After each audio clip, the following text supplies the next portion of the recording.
Steelseries, they've been in the gaming industry for quite some time now, and they do have a reputation of making, well, great gaming mice. Last year we took a look at their Prime lineup, and while it isn't necessarily my favorite gaming mice of choice to use as a daily driver, it certainly is a favorite for many others out there. Well, this year, they are expanding on the Aerox lineup, which started with the 3 that they launched last year. So we now get the 5, the 5 wireless, and the 9 wireless. This right here. I would say that the Aerox series is definitely something that's way more up my alley.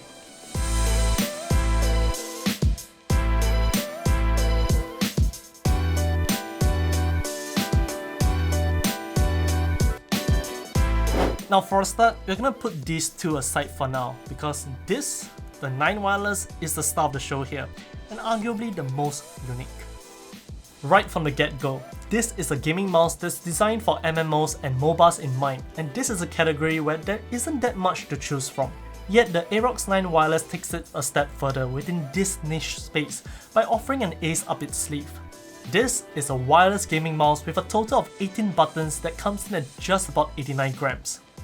Now you might be thinking that 89 grams isn't really all that lightweight, especially considering the competition out there. And yes, you'll be right. There are way many more mice that weigh less than 89 grams, at under 80 grams, under 70 grams, 60 or even 50. But generally those mice are catered towards FPS and not MMOs or MOBA. This is a proper MMO and MOBA gaming mouse that is also wireless. In this category alone, there really isn't that many else out there that offer the same amount of versatility or being as lightweight as this is. Now we'll talk about the usability of those 12 buttons later on, but for now, let's talk about everything else about it, starting with the design.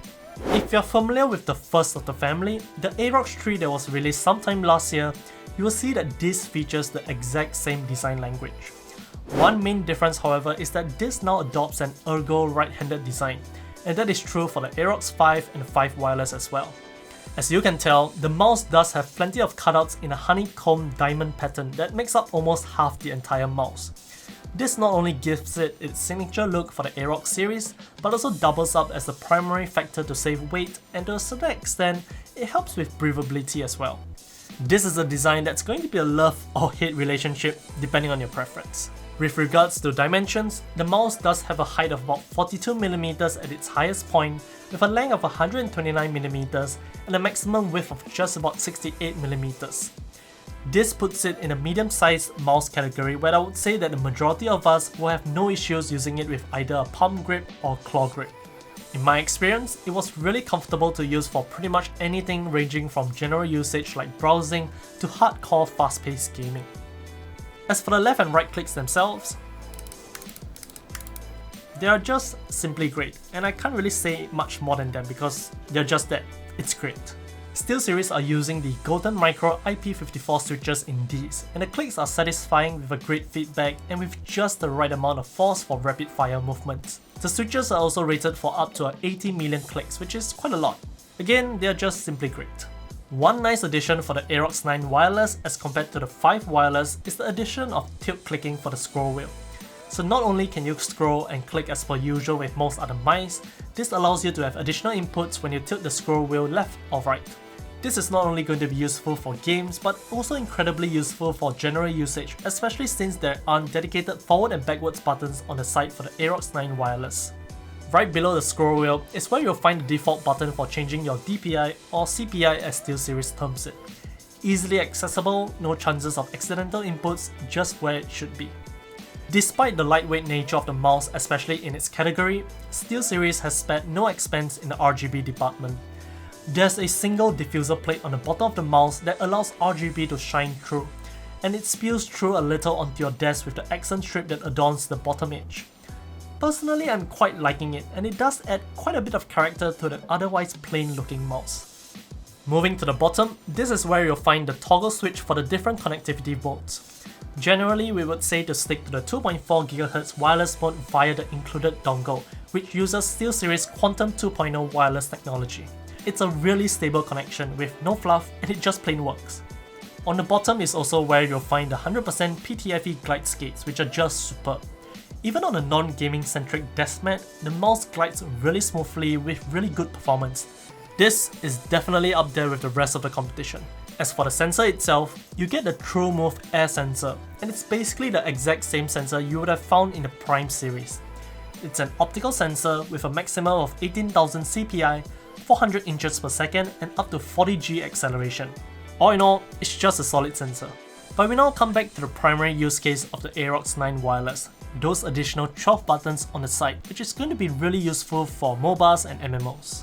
To put it into perspective, you essentially have 12 more additional buttons that you can easily access right from your thumb.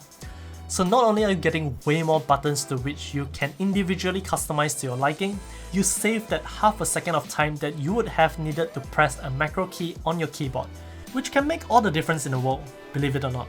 You might think I'm exaggerating, but it's true. Half a second can be more than enough to change the outcome of a gaming match. So for example, in a game like Dota 2, you can bind the use of your items to those very buttons, all 6 of them.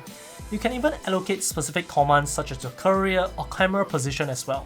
This allows you to multitask just a little better and not take your left hand away from the main area of focus on your keyboard.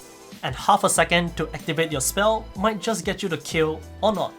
But even if you're not an MMO or MOBA player, you can still make use of those additional buttons in other genres like FPS and bind keys for reloading or throwing grenades, allowing you to not move your left hand away from the main walls cluster so as not to impede your character's movement.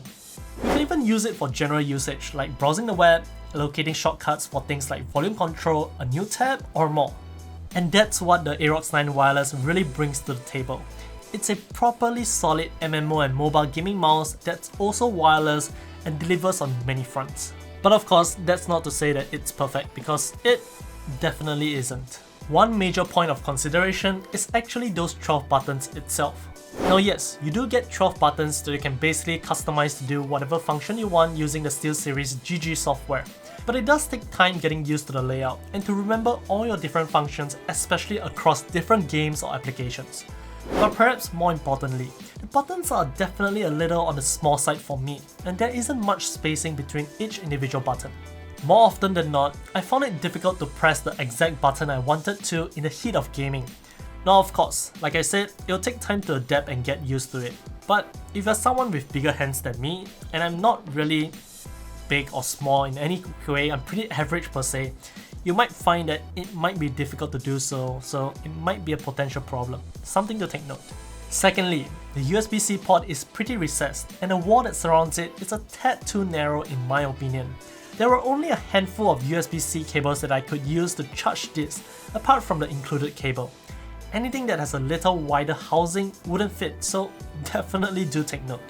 Thirdly, the mouse does take an awfully long time to connect back to your PC when waking up from sleep, and I'm really not sure why that is. It took a good second or so, which isn't really that great to be honest. Mouse like the G303 Shroud or Razer Viper V2 Pro was practically instant, so this was quite a letdown.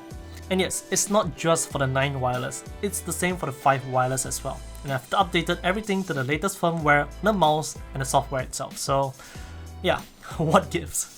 Now, one important factor to consider when it comes to a wireless gaming mouse is battery life. Don't be fooled here when Steelseries touts 180 hours of battery life with the Aerox 9 wireless. That number is only possible if you're using Bluetooth or the low power mode for 2.4 GHz. In its default state and settings on 2.4 GHz and 1000 Hz polling rate, expect up to about 80 hours of battery life, which isn't bad per se, but definitely not a staggering 180 hours. It does however support a quick charge, where just 15 minutes of charge will provide over 40 hours of use, so that's really nice.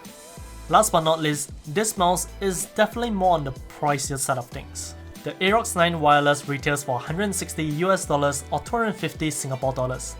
So if you're interested in what this offers, in which it really does offer quite a lot, just be prepared to fork out that price. Now up to this point, we have yet to touch on the 5 wireless and the 5, but honestly, to tell you the truth, about 80% of what I've shared about the 9 wireless holds true here for both of them. Both the Aerox 5 wireless and the Aerox 5 feature the same design language, the same TrueMove Air sensor, the same Golden Micro IP54 switches, the same PTFE glide skates, and even the same touch of RGB. As for the Aerox 5 wireless, it also features the same battery life rating as the Aerox 9 wireless. The main difference comes down to the intended use case for the mouse, and thus the lack of those additional 12 buttons on the side and an even lighter weight for the 5 wireless. So instead of having 12 buttons, you get a more traditional front and back button, as well as a custom built up and down flick switch and what most would generally term as a sniper button. And in terms of weight, the Aerox 5 wireless will come in at 74 grams, while the wired Aerox 5 will come in at just 66 grams. A weight class that, well, definitely has way more competition. Personally, I'm a fan of the Aerox 5 wireless, and this would be my mouse of choice if I have to pick. I'm more of an FPS and generic RPG kind of gamer, and this is right up my alley. As for pricing, the Aerox 5 wireless will retail for $150 or 230 Singapore dollars, while the wired Aerox 5 will retail for much less at $90 or 150 Singapore dollars. So, to sum up, the latest additions to the Aerox family from Steelseries are looking to be really great gaming mice, and they deliver on many fronts. But arguably the most unique of them all has to be the Aerox 9 wireless. If you're someone who's been waiting for a gaming mouse that's catered towards MMOs or MOBAs in mind, while wanting lightweight, wireless, and pretty good battery life to boot, this is it. This is probably what you're waiting for. This should be a serious consideration. And as for the rest of us, well, either versions of the Aerox 5 will be a good pick. If you have any questions, let us know in the comment section down below. If you'd like to, do check out the affiliate links as well. If you do, thanks for the support. Don't forget to like this video, subscribe to us on YouTube, follow us on Facebook, Twitter, Instagram, and TikTok. Till the next one. See ya!